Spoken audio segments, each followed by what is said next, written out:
80-20-365, a time management system to help you achieve your goals and dreams in 2021 and beyond. We all have the same amount of time. Our results depend where we invest it. Welcome to Living Your Life Well Planned, the 80-20-365 success system invented by my friend, partner, Adam Vincent Gilmer, who's here on the podcast. You'll be hearing us on iTunes and Spotify. Hopefully you're on the website. You can see us live and in person. And as we always like to start off these episodes, make sure you have your daily planner. You can get it right here on the website. If you're in some of our new countries like Russia, India, South Africa, from where Adam originates in his life, we can arrange it for you to download the system so it's not a fortune in FedEx costs and things like that. So all very affordable. I'm not sure what your currency is, but it works out to around $1 a day. So that's a very, very small price to pay to go contemporaneously with this free course and all the podcasts that we've given you so far. And as I mentioned, we're up to number 54. This is our second of four very quick bang, bang, bang, super punchy podcasts about leadership. So Adam, we're back here on 54. Are leaders born or made? And can leadership skills really be developed even if you don't consider yourself a leader? Great question. Well, I happen to think that, the big guy has something to do with leadership, but, we'll leave it at that because it's always controversial with people understanding that, you can develop the skills to be a leader, but you got to want it. And where does that want come from? And if you analyze that want, it was probably something in your DNA that said, hey, you know what? So maybe you were born a leader. But really, at the end of the day, the most important thing is look, there's lots of people that go through school and they change their major multiple different times. In this particular industry, the direct sales industry, running a business, being an entrepreneur, being a top sales professional, you've got to want those skills.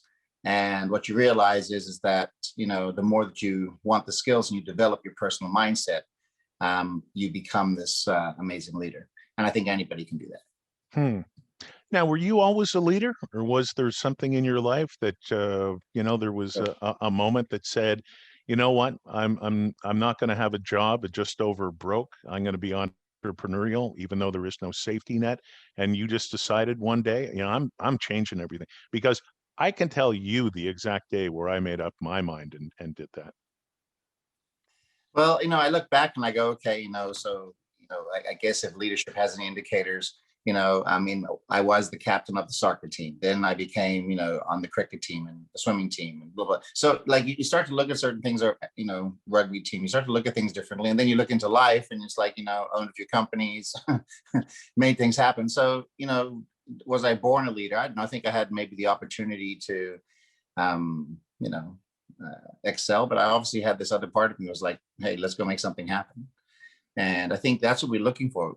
And like you said, you remember the day that you made the commitment. Well, that's what we're looking for, is that the day that somebody says, man, I'm sick and tired of, this other life. I want to have a better one. And that's going to require leadership in your own personal life. Yeah. In one of my other professions, because, on this podcast, we believe in multiple sources of income, broadcasting has been a huge part of my life, and I'm still in broadcasting. Well, we're doing broadcasting right now, but I know a lot of people go through this. I remember the first time I was fired from a gig, as we call it. Now, you get fired a lot in broadcasting, and so it's a common thing. But I came to the conclusion the very first time I got fired, and I really thought about this.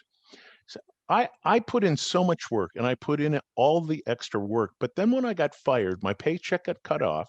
I only had one coming in, and that was the aha moment where I had to become an entrepreneur, because I realized that what I was doing, putting in all those hours, was I was building my boss's dream. I was not building my own dream.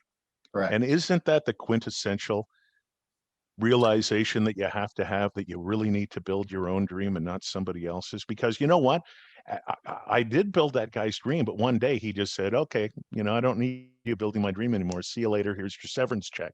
And I was Right. out on my own. I agree. I mean, and that's the whole point, is saying to the listeners out there, what's the right time for you to make this, great aha moment, and actually take the leap, and understanding that, you're already born with seeds of greatness. You're born for a purpose. We have a way for you to find your purpose and then go after it. And it's a beautiful thing. I was watching somebody on YouTube the other day, and I think it was Denzel Washington. Okay. And he's had the courage to go after your dream, because that's what this is about. It almost seems like impossible to make the dream happen, but along the way, every step of the bridge or road is placed in your path, and you've got to take advantage of it. Mhm. And I think that's a great way to live. Yeah. So how do you develop leadership skills if you want to become a leader? You're listening to, if people are listening to this podcast, you want to make a change, you're doing it. So now let's get you into action. And once again, there's a difference between what most people consider action, right? Action is, it's not just like, thinking about it. Okay. You actually got to take the thinking into doing. And that's what we help you do with the 80/20 Planet. It's the same thing. Go and do these necessary things daily. Yeah. A lot of people are living in what they call the comfort zone. And, Yeah. they call it the comfort zone for a really good reason. It's comfort zone. And to get out of the comfort zone, I've got a little expression of my own. You've got to move up to what's called the fear and terror barrier, and you've got to cross over that. Yeah. How do you get out of the comfort zone? You can do two things. You can either get this time management system, and it'll let you force your reality, or you can call us up and, we'll set a fire under your butt. I don't know, we'll get you out of the comfort zone. You got to think that are the dreams that you really want to make happen, were they just wishes, or is that you reach that place in your heart with passion and fire, which is like, okay, this is what I really want to make happen in my life. And when you have that start to work for you, then great things take place, because now you're working from source and purpose, and things start to work. But people have to ask them, was it really a wish that I wanted to live this life and, have the homes and the cars and this and the other? Because everything costs money. Okay. Everything's like, if there's a cost to this. Okay. There's also a cost of not doing anything. And we're inviting you to do something, which is the, take action side of our business. You brought up a very good point, and I want to ask you to expand on that. Tell me the difference between a committed decision and a wish decision. Yeah, a committed decision is when it's speaking purpose to you. Do you, if you really want something as possessions go, when you attain it, what does it really mean? Okay. Versus if you're doing something that's going to engage somebody else to help them, and so on and so forth. And by way of that, you can now afford this nice stuff. There's a whole different passion to those two different values. And one of them is not a wish. One of them is a complete concreting piece inside yourself that says, this is what I really want. Now, everything has a gestation period. I mean, when you and Jessica got married, the results speak for themselves. You obviously had a discussion about having a family, have two beautiful children, but to have that first child and have that second child, it took 9 months, even a little bit longer. You can't just throw seeds out of your kitchen window and expect to see a garden the next day.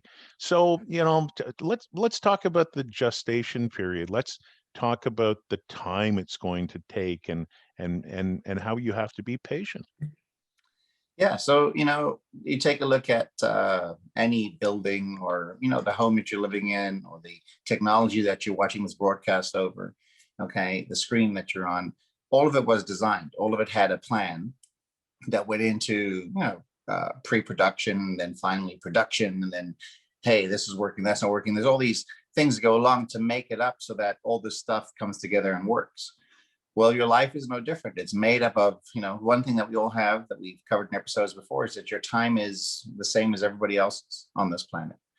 We haven't moved to Mars yet. Okay. So, I'm saying that this is the place that you get to call home. Might as well make the most of it, and put into practice certain principles that are working. And this is what we do. Yeah. When we talk about developing leadership skills, one of the things that you and I have talked about in our private conversations and our many drives up and down, up and down the highways of Yeah. California is your language. And I've always thought, and you and I have agreed on this, that language is so important. If your child comes home from school and has an A on an assignment, the first thing, it goes on the refrigerator. Now, nobody's going to post an F on their refrigerator. But, we as adults, we say things like, oh, I'm so stupid. And, you say that, and, say that too many times, you're actually going to start believing that you're stupid. But people say things like that. I was talking to a friend of mine, and it's interesting because you own a Lamborghini. This guy owns a Ferrari, and he said, why there were so few, I should say, why there were so few Ferraris and Lambos on the road. And I said, I have no idea. He said, because everybody who wants one is walking around going, I'm never going to be able to afford a Lambo. So you own a Lambo. So you're the person to talk about using the language. And listen, I realize it's just a car. So if you're listening and you're saying, well, a car is not important, what we're talking about here is language. So how careful are you in your daily life with language? Because I know how careful I am. And, one word that I eliminated from my vocabulary years ago was just. I don't use just ever. I talk directly to people and I'm friendly, but I never say, oh, well, I just want to be your time. Right. No, I want your time. So how important is language in your life? And especially what you write down in your daily planner. Right. So all of it's important, and it's also what you're listening to. And I think what people have to realize is that they need to just do it. Like Nike says, Gene, do it. Okay. And so it's like, go and make the plan happen and do it. And when you do it, there's no more excuses, because you actually get into the physical mindset and process of doing what is necessary. And that's what the daily planner teaches. That's the same as the 6 principles of life. This is what really makes it work. Now, as we're going along in this journey, is it important to celebrate small victories and victories, or do you have to wait to the end of your goal? No, you got to reward yourself along the way. In fact, the daily planner is set up so that you actually, do what's most important, first thing in the morning, FTF, right? Something for yourself, something for others, and something for work. You do something for yourself. Small little rewards lead a long way. Mm-hmm. And So, what I love about the daily planner, speaking of rewarding yourself, big or small victories along the way, you have people score their day at the end of their right? day. Is that what we consider like your own little self-made small victory? Yeah, so you're getting your own daily report card, and it lets you know how you did through the day. I think that's an important measure, so that you can go to sleep at night knowing, hey, I've done the absolute best I can do, and you get up in the morning going, great. You're leaving. You're starting with success and you're ending with success at the end of the day. Starting meaning that, hey, it's a new fresh day. Get to do your best you can today, and then we're going to score at the end of the day. And that's why I can tell if somebody gets the planning system. I say, well, you know what, something didn't work for me. I said, right, show me your planner. And I'll see blank pages. Okay. I'm like, yeah, come on. Yeah. So you know what? As we end this rapid fire episode on leadership, number 2 through our 4 quick section here on leadership, it's really about doing the work, isn't it? Yeah. At the end of the day, it's not like you said, the Nike commercial. Take the J out of it and just do it. Okay. And great things take place in your life. And then you know what? You can thank us later. Yeah. Okay. Yeah. It works. Leaders born or developed, yes, you can develop yourself into a leadership role. And the Daily Planner and all of these podcasts are there for you to do the exact same. Okay, as we do our rapid fire 4 episodes on leadership, coming up next is how to get into the habit of strategic thinking as opposed to just going with everybody else. So, as usual, order your daily planner from the website here. Check out the bank system as well. We're coming back with episode 55 next, where we'll talk about strategic thinking. On behalf of Adam Vincent Gilmer, I'm Gene Velitis. This is Living Your Life Well Planned, the 80-20-365 system for success. 80-20-365, a time management system to help you achieve your goals and dreams in 2021 and beyond. We all have the same amount of time. Our results depend where we invest it. 80-20-365, living your life well planned.